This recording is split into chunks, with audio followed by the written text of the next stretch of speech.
Ginaganap ang ikatatlong krusada dito sa Rizal, Estanzuela City proper, Iloilo City, ngayong July 18, 2026. Panimula pa lamang ay ramdam na ang sigla at kasiyahan sa Rizal Estanzuela Cover Gym.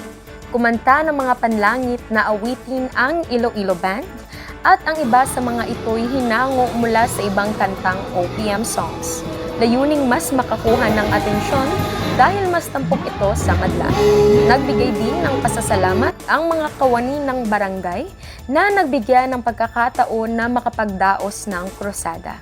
Nagbigay din ng panimulang salita si Pastor Yeli Sevilla. Laking pasasalamat din dahil sa bukas na puso na tinanggap ng mga residente ang ganitong gawain. Sa kalagitnaan ng mga awitin, nagbigay ng mga testimonya ang ibang mga kapatiran na mga residente din ng nasabing barangay. Naghandog din ng isang presentasyon ang Iloilo Drama Team na nagbigay diin sa kalunos-lunos na kararasnan ng tao kung walang totoong relasyon sa Diyos. Sa pagtatapos ng krusada, marami ang pinagaling ng Panginoon na mga may sakit at higit kumulang 50 na tumanggap sa Panginoon.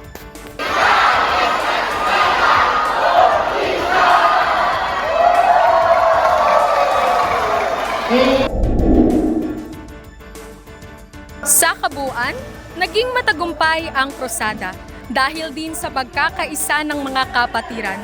Ngunit higit sa lahat, dahil sa pagkilos at pagsama ng ating Panginoong Hesukristo.